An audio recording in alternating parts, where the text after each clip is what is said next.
आप मुझे माफ करेंगे पुनः समय लेने के लिए।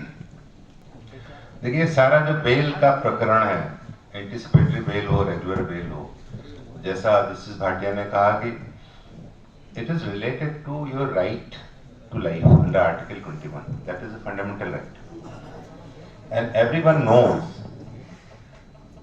that this article 21 or right to life does not flow from article 21. If you read the dissenting opinion of Justice Khanna in that ADM Jabalpur's judgment, what is the basis of his dissent? The basis of his dissent is, what was argued?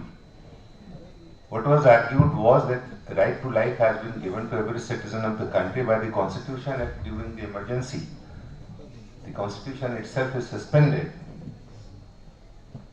Then where is the question of right to life? Where is the question of habeas corpus? So this argument, which was advanced by the state at that time, was repelled by Justice Khanna. On what basis? He says there are certain rights which are inherent in a human being. Your existence as a human being itself inheres such rights. So right to life is not the conferment of the Constitution. You inherit. You are born as a human being, you possess this right. That was the argument given by Justice Khanna while expressing his opinion, dissenting opinion. एक बहुत interesting story about the debate on Article 21. आप लोगों ने कुछ अगर debates पढ़ी हो या थोड़ा सा कॉन्स्टिट्यूशन मेकिंग प्रोसेस के बारे में जानकारी हो, तो हमारी कॉन्स्टिट्यूएंट असेंबली के एक मेंबर थे mister B.N. Rao. He was the constitutional advisor to the Constituent Assembly. He was otherwise a public servant, but he was a very knowledgeable person. He was appointed as constitutional advisor to the Constituent Assembly.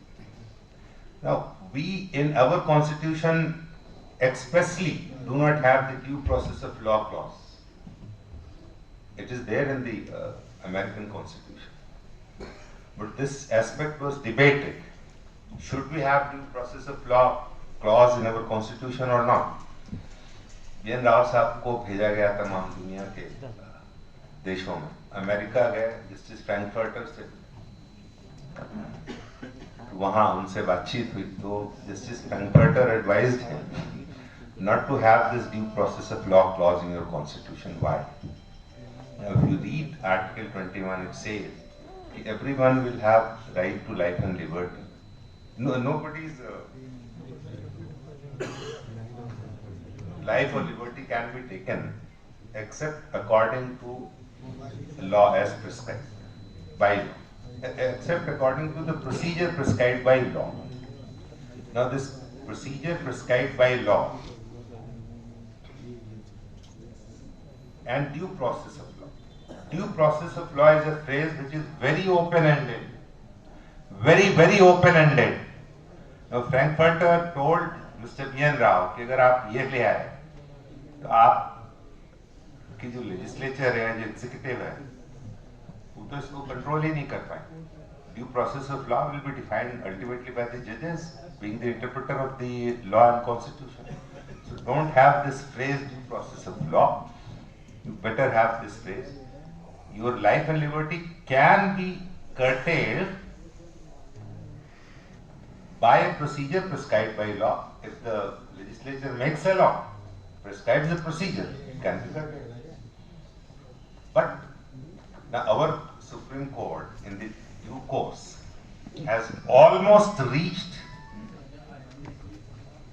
to a stage where we can say that yes, we also have the process of law clause in our Constitution by the process of interpretation. If you read the judgments on article, this is one thing I wanted to say. And the lawyer, even the courts, the whole system should approach the bail or anticipatory bail with the basic premise of Article 21. It is, of course, subject to certain restrictions. One more thing I wanted to say. As you all know, there are certain offences defined under some special enactments, not in IPC, where provision of section 438 is barred. In IPC, so far as the offence which entail the punishment of death, everywhere perhaps 438 is available, but there are certain offences defined some other enactments. That is given in 438 itself. So far as the SC/ST Act is concerned, it is not given in 438. The prohibition is there in SC/ST Act itself.